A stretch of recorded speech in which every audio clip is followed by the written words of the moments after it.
But he would wake up in the morning and go for his jog, and as he's bouncing and bebopping around the back of the storeroom, not being productive, he would do 4 plus 4, 8 minus 6, like some basic decompositions and compositions of single digit numbers. This is a 40-year-old man, nearly 50-year-old man. And that's the kind of mental exercises that he uses to keep his mind, in tune with what he has to do on a day-to-day basis. Could you imagine how stunted kids would be following this idiot's recommendations? I don't know how many of y'all actually remember that, but that was hilarious. That was hilarious. That's the kind of thing, like the fact that he needs to do that told me that he has a really weak grasp of mathematics, but I didn't need to tell any of you that. We know that he has a weak grasp of many things, mathematics being one of them, especially in calculus. But English literature, no kid would graduate, period. Like that's just that he can't even form one grammatically correct sentence with punctuation and everything. He can't do it.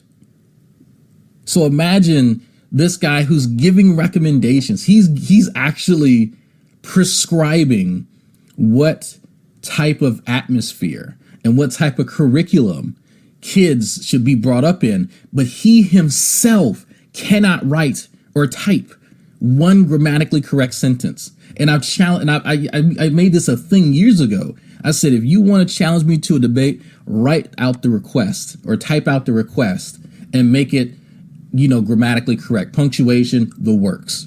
That's it. That is it, folks. And he got mad at me for that. He legit got mad. And I'm like, I'm requiring you to use the 12 years of free education that you obtained, the same free education that I had. I can do it.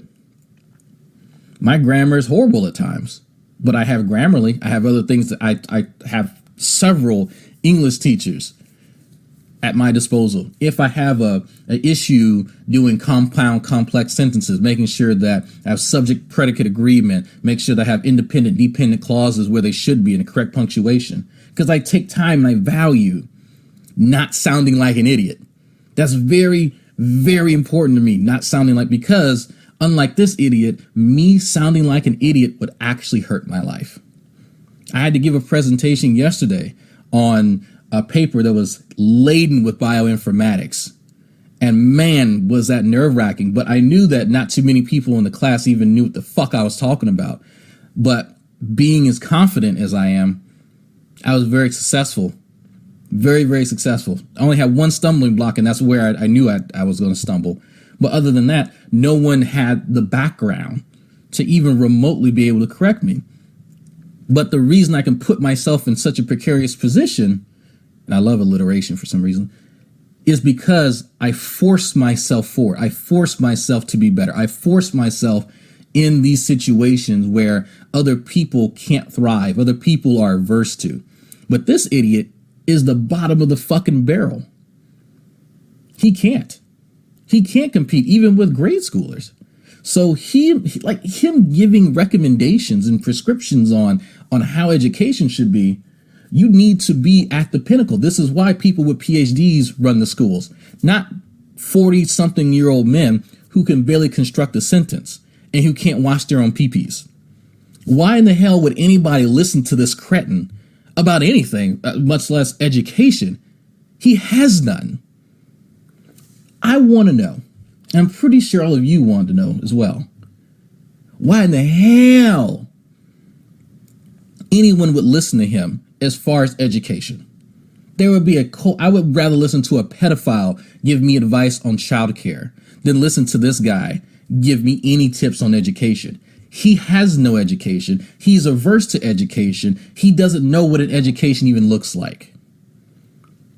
He can barely function by himself. So what has an education done for him? Nothing. He has none. He can't attain one. So how would he even know what it looks like? That's what I wonder. Like for me, there's a reason why when I walk into university, people seek my counsel on things. There's a reason why people would cross the street and try and get out the building if he did that. There's a reason. Isn't there a game show called Are You Smarter Than a Fifth Grader? G-Man would fail. Are you smarter than a preschool? Yes, he would. Yes, he would, actually. Not like all bullshit aside, he would. Drag, I want to know if G-Man still thinks chickens are single-cell organisms. That's hard to say. If you were to ask him about a eukaryote, he would describe a paramecium because he looks at pictures, he doesn't read. So that one's kind of hit and miss, Froze. That one's really hit and miss. And once non-graduates from school of whatnot, they are in his sphere of influence. That's a good one. I like that. Sphere of influence, not sphere, spear. Yes, if y'all didn't know, me being a combat medic in the Army definitely played a role, huge role. You can't be successful until you're a combat medic in the Army, at least once in your life. Educational system, they're using entertainment, they're using as many means as they can to try to indoctrinate your children into believing that there is no God. And while claiming it's science, it's not science. It's religion and philosophy mixed up in a big ball. You know what I mean? And it's coming out pretending like it's something that's actually factually true.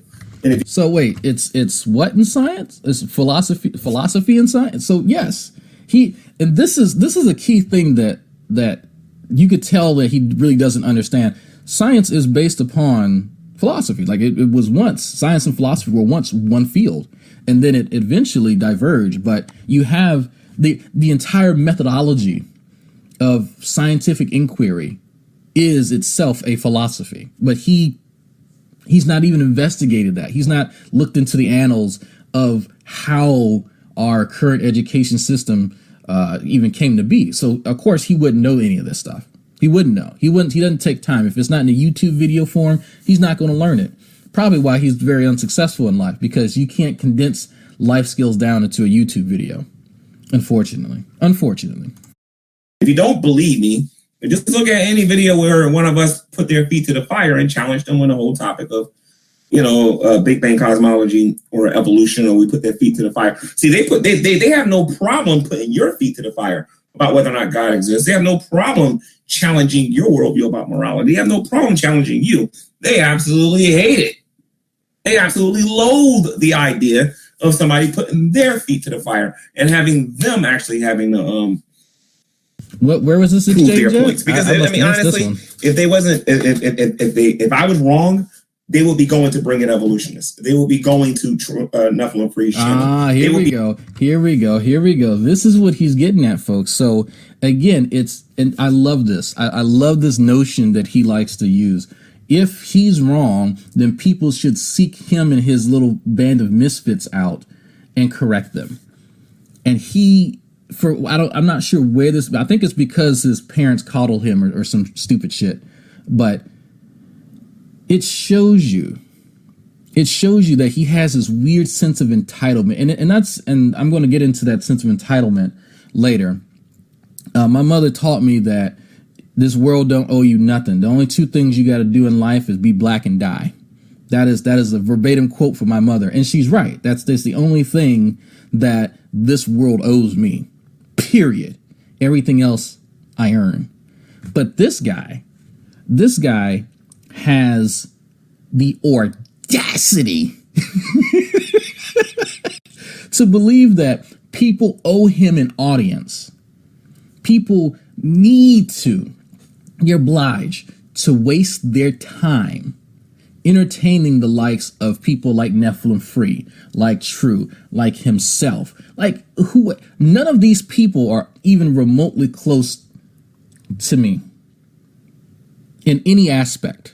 None of them. Not Veckel, not Antonio. None of these people or even achieve a fraction of any of the things that I've done in the last 30 years. I know that. And most of you know that. Most of you have told me that privately. It's very rarely where I'll overtly state that, but I know that. Like there's a reason why I have emails of people offering me internships to very prestigious universities to come work, to come do projects. It's not anything too fucking crazy. Anybody who puts hard work into it can do it. I'm not that fucking special. But at the end of the day, that's the fruits of certain labors that these guys won't even see in their lifetime. So don't get me wrong. While I can sit and blow smoke up my own ass, it's really not that special at the end of the day. It's really not.